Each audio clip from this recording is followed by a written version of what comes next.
Mystery tales की रहस्य और रोमांच की सनसनीखेज कहानियों की दुनिया में आपका स्वागत है।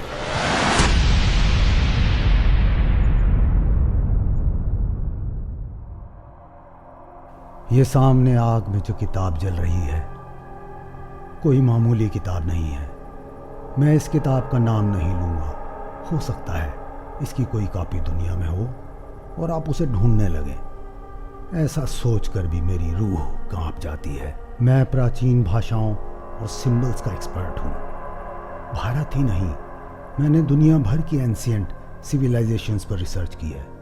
ये मेरा ऑफिस है और लोग इसे अजायब घर कहते हैं। कल मेरा बचपन का दोस्त विवेक रस्तोगी मेरे पास आया। मैं उसकी शक्ल 6 महीने बाद देख रहा था। ऐसा लगता था जैसे वो अभी भी मातम मना रहा था। उसने मेरे सामने एक किताब रख दी और बोला, तुम्हें यकीन नहीं होगा कितने पैसे दिए हैं मैंने इसके लिए। किताब को देखते ही मैं समझ गया था कि सैकड़ों साल पुरानी थी वो। विवेक शहर के एक बड़े इंडस्ट्रियलिस्ट का इकलौता बेटा था और करोड़ों रुपए का उत्तराधिकारी था। मुझे रोमा को वापस लाना है, वो बोला। मेरी सांस ऊपर की ऊपर नीचे की नीचे रह गई। रोमा उसकी पत्नी थी जिसकी 6 महीने पहले कार एक्सीडेंट में मौत हो गई थी। हम 3 दोस्त थे जो स्कूल से लेकर कॉलेज तक साथ ही पढ़े थे, मैं, विवेक और राघव। उसके बाद मैं रिसर्च में चला गया।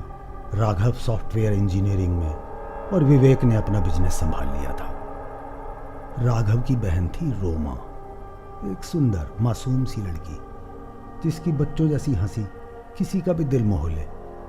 जैसे ही विवेक उससे मिला उसके प्यार में पड़ गया था। रोमा ने भी अपनी मुस्कान और आंखों से विवेक को हाँ कह दी थी, लेकिन मैं जानता था हकीकत कुछ और है। मुझे पता था उसका अफेयर विक्रांत नाम के एक लड़के के साथ था। विवेक उसे चाहिए था उसके पैसे के लिए। मैंने विवेक को समझाने की कोशिश भी की, मगर प्यार तो अंधा होता है। उन दोनों की शादी हो ही गई। रोमा की मौत भी किसी स्कैंडल से कम नहीं थी। जब कार का एक्सीडेंट हुआ उसमें सिर्फ रोमा और विक्रांत थे जो रात को कहीं से लौट कर आ रहे थे। पागल सा हो गया था विवेक उस एक्सीडेंट के बाद। इस किताब में राज छुपा है रोमा को वापस बुलाने का, विवेक मेरी आंखों में देखता हुआ बोला। मेरा सोचने का ढंग पूरी तरह साइंटिफिक है। मैं इन ऊल जलूल बातों में विश्वास नहीं करता, लेकिन मैं चुप रहा। विवेक मुझे बड़ी बेचारगी से देख रहा था। तुम मेरे दोस्त हो, क्या मेरी मदद करोगे? तुम्हारे लिए कुछ भी कर सकता हूँ विवेक, मेरे मुंह से निकला और मैं झूठ नहीं बोल रहा था। मेरे बचपन का दोस्त था वो। ये किताब किसी अनजानी एंशिएंट भाषा में है और इसमें कुछ सिंबल्स हैं। तुम्हें ये सब डिकोड करना है, इस किताब को ट्रांसलेट करना है, विवेक बोला। मैंने किताब की ओर देखा। इसमें टाइम लग सकता है विवेक। कितना टाइम? विवेक की आंखों में बेचैनी थी। मैंने जवाब दिया, करीब 1 हफ्ता। ठीक है, जब हो जाए तो बता देना, मैं चलता हूँ। विवेक उठा और बोला, तुम्हारा यह एहसान मैं जिंदगी भर नहीं भूलूंगा। रात हो चुकी थी और वो किताब मेरे सामने थी। मैंने सोच लिया था कि विवेक को कह दूंगा, मैं इसे ट्रांसलेट नहीं कर पाया। तभी एक अनहोनी घटना हुई। उस बुक के ऊपर एक हवा में एक सिंबल उभर आया और घूमने लगा। मैं उसे आसानी से डिकोड कर पा रहा था। ये सिंबल मुझे किताब को खोलने का निमंत्रण दे रहा था। मैंने उसे खोल दिया। पढ़ते पढ़ते कब सुबह हो गई पता ही ना चला। किताब के सारे सिंबल मेरे सामने अपने राज खोलते चले गए। दहशत से मेरा रोआ रोआ खड़ा हो गया था। मेरी पूरी वैज्ञानिक सोच और तर्क धाराशाही कर दिए थे इस बुक ने। सुबह मैंने विवेक को फ़ोन किया। विवेक, मैंने किताब डिकोड कर ली है। जो तुम चाहते हो वो हो सकता है। मुझे विश्वास नहीं हो रहा था कि ये शब्द मेरे मुंह से निकल रहे थे। इस रिचुअल के लिए जो कुछ चाहिए था मैंने उसे सब बता दिया। ठीक है, आज शाम मेरे घर पर मिलते हैं, विवेक बोला। हम विवेक के घर पर थे। उसने सभी वर्कर्स को छुट्टी दे दी थी। फर्श पर मैंने किताब में बताया हुआ सिंबल बना दिया था, जिसे हमें किसी भी कीमत पर क्रॉस नहीं करना था। मैंने किताब उस घेरे के अंदर रख दी। मैं जो बोलूँगा वो तुम्हें मेरे पीछे दोहराना है, मैं विवेक से बोला।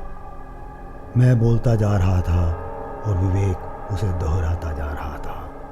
अचानक ही किताब हवा में उठने लगी और विवेक के सामने आ गई। ऐसा लग रहा था जैसे अंधेरे पर राज करने वाली सारी शक्तियाँ हमारे साथ ही खड़ी थीं। हमारे आसपास जैसे इलेक्ट्रिक करंट बहने लगा था, जैसे उसे किताब की अनजानी भाषा पूरी तरह आती हो। विवेक उस किताब को पढ़ने लगा। इसके साथ ही घेरे के अंदर एक इंसानी शरीर धीरे धीरे दिखाई देने लगा। शुरू में वो पारदर्शी था, लेकिन अब ठोस रूप ले रहा था। मैं किसी तरह अपने पैरों पर सीधा खड़ा था। अब रोमा पूरी तरह सामने थी, मगर उसका चेहरा दूसरी ओर था। विवेक की आंखें चमकने लगी थी। रोमा, तुम लौट आई। देखो, मैं तुम्हें वापस ले आया। विक्रांत कहाँ है? रोमा बोली। मोना, मैं विवेक, प्लीज मेरी तरफ देखो, विवेक गिड़गिड़ा कर बोला। रोमा को जैसे उससे कोई मतलब ही नहीं था। विक्रांत मेरे प्यार, मुझे और मत तरसाओ, मेरे पास आओ। मैंने विवेक को पकड़ने की कोशिश की, लेकिन वो झटके से उस घेरे के अंदर चला गया। रोमा, तुम मेरी जिंदगी हो, मैं तुम्हारे बिना नहीं रह सकता। अब रोमा पीछे मुड़ी। उसकी आंखें इंसानी नहीं थी। उसके चेहरे की मुस्कान से मेरा खून जम गया था। रोमा ने विवेक को अपने आगोश में ले लिया। उसके छूते ही विवेक का निर्जीव शरीर नीचे जा गिरा। अब रोमा ने मुस्कुराते हुए मुझे देखा। तुम भी आ जाओ मेरे पास। मैंने किसी तरह अपनी कपकपी छुपा रखी थी। मैं तुम्हारी हकीकत शुरू से ही जानता था, मेरे मुंह से निकला। देखो, तुमने क्या किया, अपने ही दोस्त की जान ले ली, रोमा बोली। वो ठीक कह रही थी। ना मैं किताब को डिकोड करता और ना ही आज विवेक की जान जाती। वैसे अब तुम सब जानते हो, अपने दोस्त को वापस ला सकते हो। रोमा की मुस्कुराहट गहरी हो गई थी। उसकी ये बात मेरे अंदर तीर की तरह चुभ गई। सामने देखा तो रोमा जा चुकी थी। ये जो किताब सामने जल रही है, इसे जलाना आसान नहीं था। मेरा पूरा वजूद मुझे अपने दोस्त को वापस लाने को कह रहा था, मगर मुझे मालूम था जो लौट कर आएगा वो मेरा दोस्त नहीं, नरक से आया हुआ कोई हैवान होगा। जो चला गया उसे वापस लाना कुदरत के नियम से खिलवाड़ है। उसकी भारी कीमत चुकानी होगी। मेरे साथ आगे क्या होगा मैं नहीं जानता।